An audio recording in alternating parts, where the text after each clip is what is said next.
Plaintiff Henry Jessamy Porter says she first met the defendant in high school, and she admits she had a crush on him back in the day. Henry claims the two of them reconnected 27 years later and eventually started dating, but she's suing him today for unpaid rent. Defendant George Crittenden insists Henry was never his girlfriend because they only went on one date. And after that date, Henry started calling his family members saying she wanted to marry him. George admits that he rented an apartment from Henry, but he denies owing her for rent. Tell me what happened. Okay, let me first say that George and I have a history. Back to high school. When I was a sophomore, he was a senior. Good-looking guy. You know, I had a crush on him, I guess you could say. I was never a boy. You wasn't good looking? I was never good looking? I was never a boyfriend. Oh, I thought you was interfering to say you were never good looking. You were never my boyfriend when? Now or then? Boyfriend. He was never my boyfriend then. Ever. Okay. Oh, you were never my boyfriend ever? Never.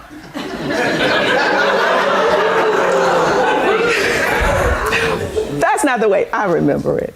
But I happened to bump into him. What circumstance in your friendship led you to believe you were his girlfriend? Did you all go out frequently? Once. Is that true, ma'am? You only went out once? We spent time together, but our schedules... No, I'm saying go out once. I'm not talking about him coming by late at night. Yes, Staying for an hour and leaving. No, he didn't stay for an hour. Okay, he 2 stayed hours. for days. He would come and stay at my house days. And generally, you know, that would be a boyfriend. Now, granted, I didn't stay at his place because he had a psycho roommate that wanted every hoochie there, but only not went out me. one time. You stayed when I wasn't there? Hold on, sir. You asked me to stay there because it was empty. Yeah, hold on. What you letting non-girlfriends stay at your house? You do that? Thank you. Do you do that frequently? I was not at home. She was the landlord. she she broke had in. a key. Oh, you were his landlord. Go ahead and tell me about your relationship, ma'am. Before we get to this rent, go ahead. I bumped into him. I saw him one morning on the train in Atlanta. And I thought, dang, that looks like George. And then it just so happened, the next day I saw him. And I'm like, George? And he's like, yes. This is after you all went together in high school? No, we went to high school. Later, when you saw him in the... Almarta.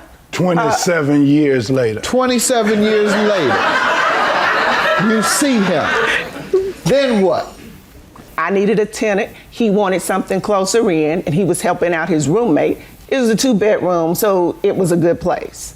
You know, so they moved in.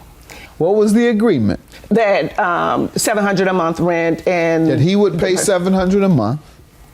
I'm like, I didn't care who paid how much of it, just so I got $700 a month. It was... Who did you make the agreement with? The both of them. Okay, so he would only pay $350. If you made 2 different agreements. Until now, maybe later, that's what happened. You said you didn't care who you got your money from, so nobody cared to give it to you.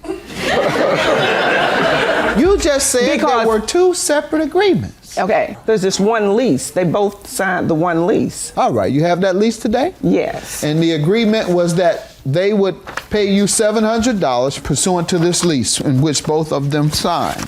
Go ahead. Okay. We were all just hanging out initially, me, him, and his roommate. Well, you know, he's a good-looking guy, and I still thought he was good-looking, and then tension became involved. Then we started messing around.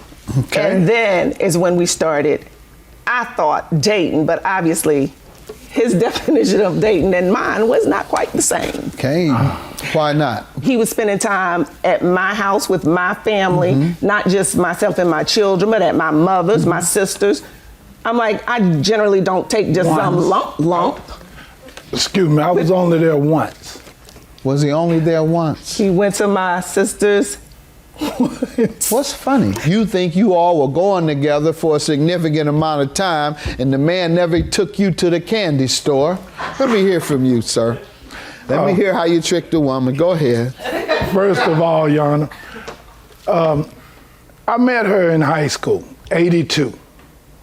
Okay, I went on to college, I was playing basketball, and I hadn't seen her again for like 27 years. I'm in Atlanta. I run into her She had a property. I moved in. I stayed at her property. It was like 2 months, and then I took her out once, and from that, she called my mother. She called my sister. Saying what? Telling them she thought we would be married by now. You know, and my roommate moved out simply because she sent him. I don't know anything about that. She's suing you about rent and roommates. Okay, but this is why I end up there by myself. Oh, I'll let her tell me in her version, and then you can respond. Okay, ma'am, you're suing him for unpaid rent based on what exactly? Give me the circumstances. They were deficient in paying their rent. All right, I asked them, if you're not going to pay your rent, move. His roommate moved out. Mr. Crittenden knew I needed $700 for that property. Okay, I offered to get Mr. Crittenden another roommate. Mr. Crittenden did not want another roommate. He said he would take care of the rent. The roommate moved out when? I believe his roommate moved out in May. Of 09. All right. And you say he agreed to stay and pay. Yes. And you said you'd find him someone. Right, but he didn't want, he's like, oh, I can't just live with anybody. He knew I needed to get $700 for that property. And what happened? In June, he paid the rent. I believe it was June when I feel we stopped seeing each other, okay? And then July, he paid part of the rent, he made arrangements, and that's what Mr. Crittenden would do, make arrangements. He made mention we only went out maybe once. Well, that's because Mr. Crittenden would make plans to go, then when I'm on the way to pick him up, oh, I'm not going. That's what he did when we were going out with some of my coworkers. That's what he did for my son's graduation. That's what he did all the time. By your own admission, he only took you out once. Let's get back to this, ma'am. Tell me the last time he paid you. July. All right. And part of July. How much?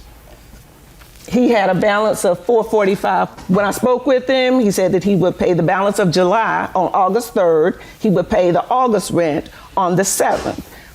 Didn't pay it. Said that he would pay the balance, all of it, before the end of the month.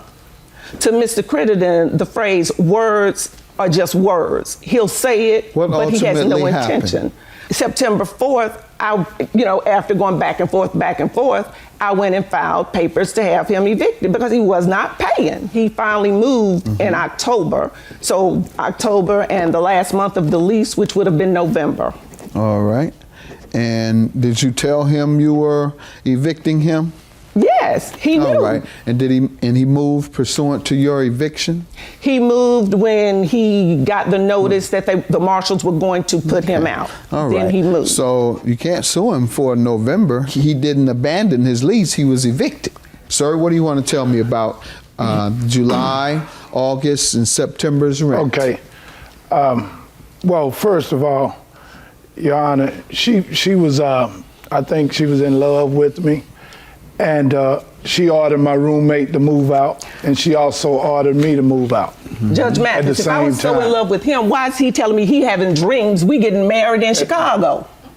But I'm in love with him. Whoa, where'd that come from? Oh, you don't remember that conversation? Excuse me. I have. Today, after the case. No, he said he had a dream that we got married in Chicago. Right, you're in Chicago now. Last night, he tells me, oh, what hotel are you in? What hotel are you in? I'm gonna go over there and your brain got me, we getting married. Okay? But I'm in love with him. Did he come over? No, because I didn't tell him where I was at. Okay, good. Sir? Okay, she broke the lease.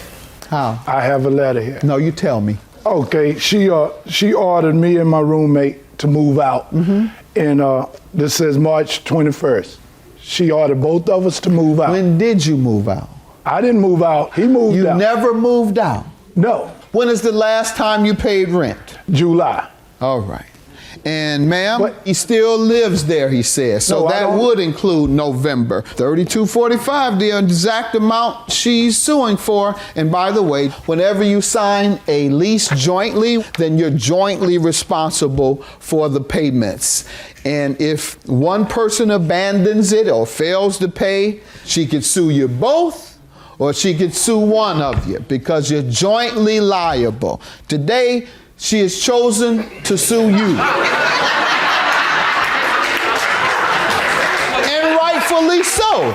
You admittedly haven't paid since July. I asked you, when did you move out? Your response was, I didn't move out. Judgment for the plaintiff. Have a good day. I never called her. She just lying on me. He's delusional, and I have proof that he called me because it's on my cell phone.